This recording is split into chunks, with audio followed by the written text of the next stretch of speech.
Olá, sejam todos muito bem-vindos à nossa Escola de Governo da Evoluta e nessa série de aulas que nós estamos abordando sobre a destinação de imposto de renda das pessoas físicas para os fundos municipais, tanto da criança quanto do adolescente.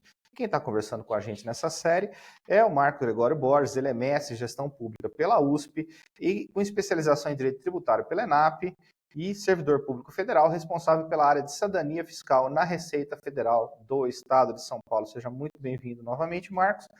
E já vamos iniciar direto aqui, né? Nós já falamos sobre a lei, nós já falamos sobre o CNPJ e agora vamos falar sobre o próximo passo, que é a conta bancária, para onde o dinheiro vai chegar, né? Porque também é um passo importante, não adianta fazer tudo bonitinho e o dinheiro não ter como chegar ao município e receber essas doações. Seja muito bem-vindo, Marcos. Olá, Matheus, novamente. Mais uma satisfação novamente estarmos aqui. Vamos seguindo aqui nessa missão de orientar o prefeito, né, a prefeita, a fazer um trabalho de gestão aqui com relação a esse assunto tão caro, né? Para a gente aqui é uma alegria muito grande estar fazendo esse trabalho. Então, vamos lá. Então, falamos da lei, falamos do CNPJ. Depois que você abre o CNPJ, então, que ele tá aprovado, que ele está ativo, que está tudo correto, aí você precisa abrir uma conta bancária, porque estamos falando de fundo, estamos falando de dinheiro, né? Então, o fundo ele tem que ter uma conta bancária aonde vai ser depositado esse recurso, não só o recurso do imposto de renda, mas todas as doações, todas as eventuais dotações orçamentárias que forem feitas, como eu havia dito lá no primeiro vídeo, o fundo ele não é mantido só com recursos do imposto de renda, há outras possíveis dotações, você pode ter recursos que o judiciário destina, você pode ter recurso do orçamento, você pode ter convênios, né, de empresas que fazem alguma doação específica, então tem que ter uma conta de qualquer jeito. Essa conta, então, quais são as peculiaridades relevantes aqui? Primeiro, essa conta, toda conta bancária tem um titular, né? Quem é o titular dessa conta bancária? É o fundo. É o próprio CNPJ do fundo. Não é o prefeito, não é outro fundo. A gente tem casos, por exemplo, né, do prefeito falar assim: não, eu vou aproveitar a conta aqui do Fundo Social, que é um fundo que tem sempre na cidade, para vincular a esse CNPJ. Não pode. Não pode ser uma conta de pessoa física, né? Eu não posso pegar uma conta minha de prefeito e vincular. Não pode. Você tem que abrir uma conta específica, cujo titular é o próprio fundo, né? Então, quem vai administrar a conta do fundo é o próprio responsável pelo fundo, né? É a mesma lógica. E essa conta tem que ser aberta em banco público, né? Não sei se eu posso falar aqui o nome de banco, mas Banco do Brasil, Caixa Econômica, banco público, banco oficial. Então não pode usar conta de banco online, né, outras coisas, né? A legislação exige que seja um banco público. É, eu não vou ter como. E aí, outros detalhes em relação a essa conta, né? Detalhes específicos lá. Aí, claro, o prefeito precisa checar ali no próprio banco. Mas o que dá para dizer de pronto é isso. O titular tem que ser o próprio fundo, o próprio CNPJ, é uma conta de pessoa jurídica, e essa conta tem que ser aberta em banco público, em banco oficial. Ah, legal. Então, vamos lá, vamos continuar agora no nosso próximo passo, né? Criei a lei, eu montei meu CNPJ, fui no banco, criei uma conta específica no banco público, aqui no estado de São Paulo, basicamente Caixa ou Banco do Brasil. E qual é o próximo passo para mim conseguir me habilitar a receber esses recursos? Então, aí agora vem a última etapa, que eu diria que é a etapa mais cuidadosa. Em todas elas, você precisa ter cuidado. Mas aqui, eu diria que o cuidado ele é redobrado. Por quê?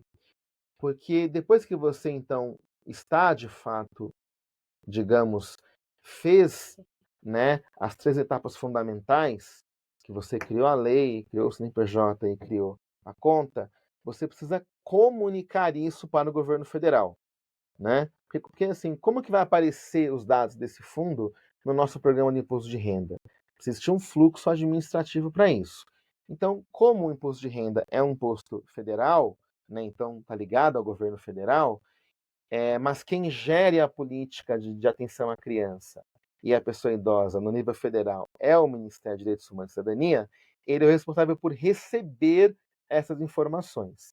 Então, existe um fluxo que tem que ser feito para comunicar o Ministério dessas informações, para que depois o Ministério encaminhe para a Receita Federal, né? Então, eu sei que é uma questão burocrática, mas tem sempre um mínimo burocrático para ter ali uma garantia de que a coisa vai funcionar. Então, em relação ao fundo da criança, o, o município vai preencher um formulário no site do CONANDA, Conselho Nacional de Direitos da Criança. Então, lá na página do CONANDA vai ter um formulário, o prefeito, a prefeitura, né, a pessoa ali responsável, vai preencher esse formulário. No caso do Fundo da Pessoa Idosa, vai existir um formulário lá no CNDPI, no Conselho Nacional de Direitos da Pessoa Idosa, né? Ali vai ter um formulário. Então, para cada fundo, o seu formulário. Então, não há que o fundo da criança, né, o município, em relação ao fundo da criança, preencher o formulário da pessoa idosa e vice-versa. Isso é bem importante, né? Os formulários são um pouco parecidos, tem algumas diferenças, mas é importante. Mas assim, o que vai ser feito nesse formulário?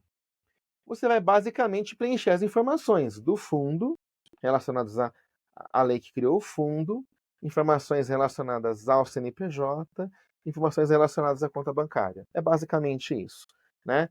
Mas aí o que acontece? É muito importante que esse formulário seja preenchido com muito cuidado. Então, o que eu recomendo? Que antes de preencher esse formulário, oficialmente, é um preenchimento online, né? A pessoa entra lá, preenche e encaminha. O que a gente recomenda? Que você talvez imprima esse formulário e preencha à mão, para ver se está tudo certo. Peça para alguém revisar, talvez duas pessoas revisarem, para que seja preenchido corretamente. Por quê? Porque se o município tiver feito tudo certinho, criou a lei, né, criou o CNPJ, criou a conta bancária e preencher errado esse formulário, errou ali em alguma informação, isso pode prejudicar o município para o ano todo. E aí aqui eu chamo a atenção especialmente dos dados bancários. Tem muito município que na hora de preencher o formulário erra ali alguma informação da agência, da conta, do dígito, né? Então tem que prestar bem atenção nesses detalhes ali de como que você preenche, né? Para que não vá uma informação errada, equivocada, que depois você não tem como corrigir e aí, né? Você perdeu ali um ano de atuação.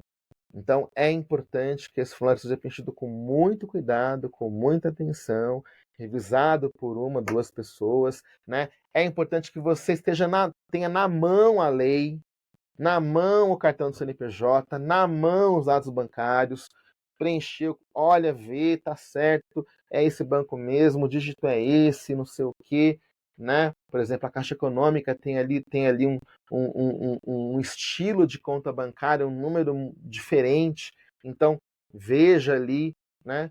E aí é isso, preencher corretamente, tá tudo certo, então, tudo correto, aí então dá o ok ali, preenche, né, assim, oficialmente ali o formulário online, dá o ok e encaminha.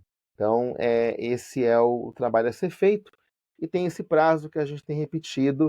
Esse é um prazo que não prorroga, né? Inclusive, é um prazo que está em portaria, a data do prazo. Houve um tempo que esse prazo não estava em portaria, saía todo ano uma portaria alterando a data, isso mudou. Hoje essa data de 15 de outubro está consolidada. No ano passado, por exemplo, a gente teve, né, a prefeitura pressionando, não, passei o prazo, querendo que prorrogasse, isso não prorroga. Então, o município tem que fazer um trabalho de gestão para que antes desse prazo, o município consiga cumprir tudo e encaminhar esse formulário preenchido corretamente. E aí, esse formulário é preenchido até dia 15 de outubro. Essa informação depois o Ministério consolida e encaminha para a Receita Federal. E no início do ano, ali por volta, isso não tem uma data, mas ali por volta final de fevereiro, início de março, sai um ato da Receita Federal com uma planilha dos municípios que foram validados, dos novos municípios que foram validados. Então, eu fiz tudo certo até o prazo. Como que eu sei se deu certo? Né? Então, no início do ano, sai um formulário, um ato declaratório da Receita Federal, onde sai ali um anexo com a lista de municípios que foram aptos, que foram aprovados, que tiveram ali o seu fundo regularizado, o seu fundo aprovado, o seu fundo habilitado para constar no programa do imposto de renda. Legal, você falou, e é importante frisar bastante essa questão de preencher um cadastro de forma bastante adequada, né? Você citou, por exemplo, uma das consequências, preencher a conta bancária errada e aí o dinheiro efetivamente vai para outro lugar, ou ele vai retornar, né? A guia não vai ser gerada. Mas poderia listar outras consequências desse mau cadastro para que o prefeito, ou seja, quem for o gestor do fundo, fique bem atento neste momento? Sim, eu acho que o outro impacto grande é porque acontece, tem algumas validações por motivos práticos, questões contábeis aqui, que eu não tenho como detalhar.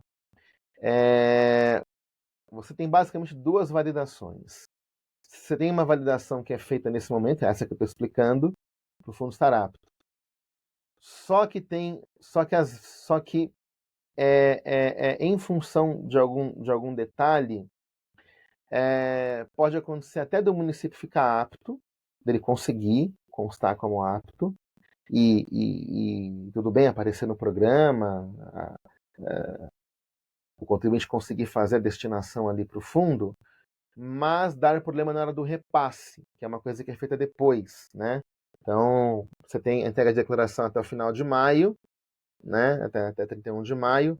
Esse repasse ele também não tem uma data específica, mas ele vai acontecer ali por volta ali entre julho e agosto, geralmente, né? O repasse corrente. Na hora que vai ser feito esse repasse, é que vai ser verificado no detalhe se os dados da conta estão corretos ou não. Tem algumas questões que você não tem como verificar antes. Então, pode acontecer do município até regularizou tudo, até fez a campanha, tem recursos para receber, mas na hora da destinação, em função de algum erro ali no domicílio bancário, que não foi possível verificar na validação primeira de habilitação, o município ficar travado e não receber o recurso. A gente tem muitos municípios brasileiros com ainda valores pendentes por conta disso. O município até está apto, até consegue fazer a, a campanha, até consegue, né, ter ali recursos destinados, captados, mas depois não consegue receber. A gente tem municípios aqui em São Paulo que tem 5, 6, 7, 8 anos de recursos parados por conta ali de problema dos dados bancários.